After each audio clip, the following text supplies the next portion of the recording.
Yaşasın Azerbaycan.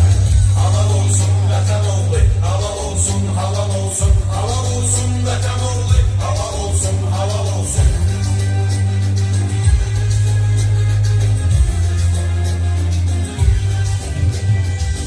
Oğlu Önder'in oğlu, babamız Heyder'in oğlu, yaralı müzeffar oldu, azat etti ana yurdu. Adı İlhan'dı, oğuldu, adı İlhan'dı, oğuldu. Ordumuz halka dayandı, emeli düz yolu haldı. Dedi bayrağımızı sancıp buradandık Karabağ'dık. Ana yurdum hüzün aldı, ana yurdum hüzün aldı. Ana tormak sana kurban, Karabağ, Azerbaycan. Bunu dilde şuar etti, ne kadar mertlik oğlan. Senin uğrunda verim can, senin uğrunda verim can. Halal olsun vatan oğlu, halal olsun, halal olsun. Hedefin doğru hedefti, ismin dürrü sedefti. Vatan uğrunda şehitsen, bu şehitlik bir şerefti.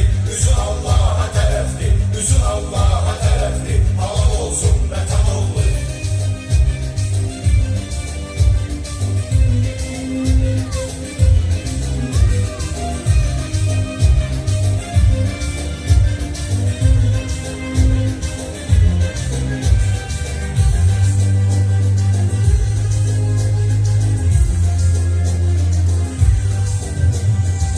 Vatan uğrunda yiğitler canını verdi şehitler. Adını tarihe yazdı çok mübariz ve feritler. Belə doğruldu ümidler, belə doğruldu ümidler. Ordumuz vardı yenilmez inşallah, göze gelmez. Şehidin məqamı var ki ora herkes çata bilmez. Yaşayan şehitler ölmez, yaşayan şehitler ölmez. Həşimov Polat ki vardı, bu vətən kim iftixardı. Qəhrəman və cəsur insan əbədi rəhmət apardı.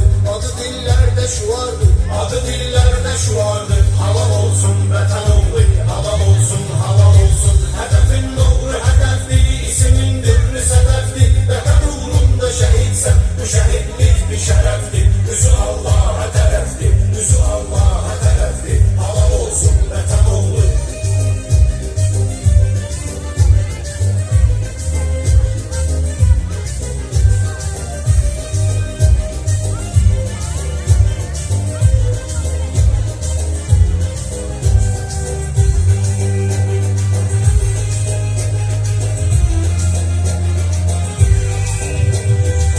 Oldu torpaqlarımız tam Füzuli, Cəbrayıl, Ağdam. Ordumuz zəfər qazandı, xalqımız eylədi bayram. Sağ olsun Əliyev İlham, sağ olsun Əliyev İlham. Bu bağlı Laçın, Kəlbəcər, əzizli Zəngilan qədər. Şuşamız azad olundu, verildi xalqa şad xəbər. Zəfərin dalıcan zəfər, zəfərin dalıcan zəfər. Dəli olmaya varılan bizim Ali Başkomandan, qələbə bizimdir dedi.